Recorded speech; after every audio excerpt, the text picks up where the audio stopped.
He vowed to secure the border, and illegal crossings have dropped to record lows. But President Trump keeps trying to remove those who came here during the Biden administration. They allowed 25 million people to come into our country, gang members, jailbirds, from all over the world, not South America, from all over the world. They allowed them to come into our country from mental institutions, insane asylums. That deportation push with illegal immigration raids keeps getting pushed back from Democrats. Standing up for dreamers, farm workers, and law-abiding immigrant families. That's House Minority Leader Hakeem Jeffries as Democrats, including Los Angeles Mayor Karen Bass, maintain 60% of immigrants rounded up are not criminals or even charged with crimes. Homeland Security Secretary Kristi Noem told Fox News Sunday that is not true. 70% of the people that we have encountered, or the 300,000 people that we have gone out and detained, have convictions. They have charges against them, and many of them are violent or child pedophiles or sex traffickers or drug traffickers or assault, murder, rape. But what about those who live here and work here and do not commit crimes? There is a push in Congress, led by a Republican, to allow some who've been in the U.S. for years to stay. Well, I'm trying to have a stable workforce in the United States in those areas where most Americans don't participate. And that is why we're calling the Dignity Act. Congresswoman Maria Salazar is a Republican from Florida, representing the 27th House District in Miami-Dade County. I think this is national security, this is good for the economy, and this is good for the hardworking, tax-paying Americans. So what does it basically say? It says that if you have been in the country for more than 7 years, we're not talking about the Biden migrants, and you do not have a criminal record, then we're going to give you the opportunity to come out of the shadows, pay $7,000 over 7 years, pay 1% of your salary over 7 years. We're talking about two pots of money. One will produce $50 billion. The other one will produce $70 billion.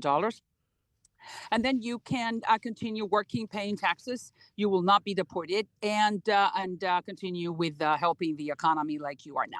All right. We have a shortage of hands, of labor, and this will create for the business community a stable workforce. Now, I know that people have in the past labeled attempts to keep people who've come here illegally as amnesty.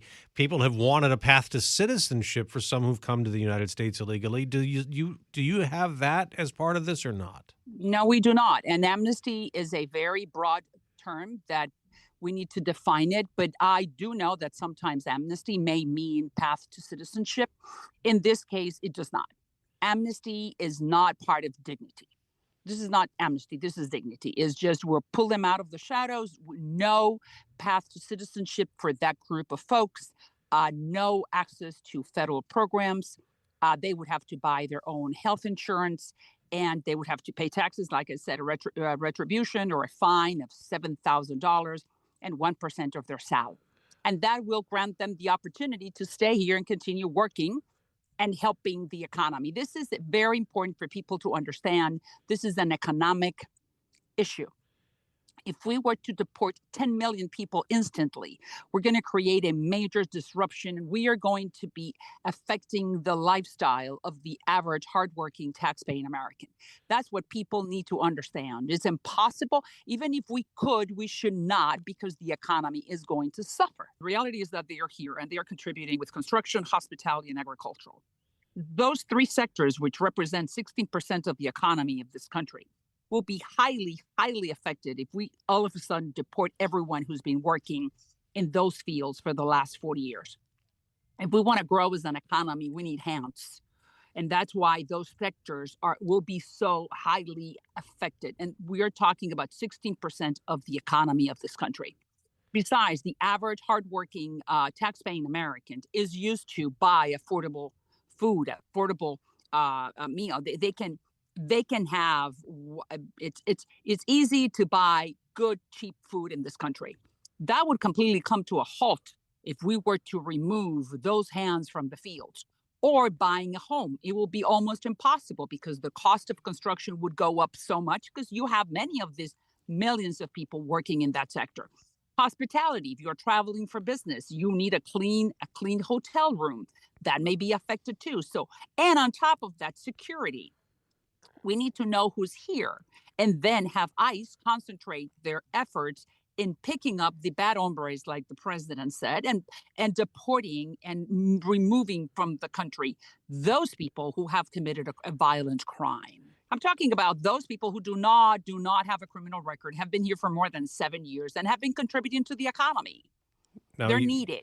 You mentioned the criminal record. There are those who say, look, they committed a crime when they came here illegally or overstayed their welcome and are here illegally in the first place.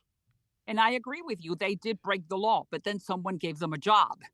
And then that whomever gave them a job also broke the law. But why did they do that? Not out of malice, out of need. And that same need is still there today. So that's why I'm saying be careful, because we have accustomed the average hardworking American to have a certain standard of living that may be falling fast if we do not continue having those sectors being fed by stable labor force. And we're restoring law and order because this is a one-shot deal, one-time deal. Now that we have signed the BBB and the southern border is going to be protected and sealed forever and ever because we have codified it in Congress. So now we're gonna bring out of the shadows and we're going to make E-Verify mandatory. So what does that do? That the farmer or the small business will not have to hire anyone who's an illegal, because that person will be in the dignity program. And then that person, we're not going to have any more illegals coming in through the border because the border is sealed. So all I'm saying is let's be realistic. And those who are here already are not going to go anywhere. And if they are, well, we're going to deport 10, 20% of that illegal labor force, but probably not 100%. So why don't we just bring them out of the shadows and let them pay a fine? And then this is Solomonic. It solves everyone's problems and it's a one-shot deal.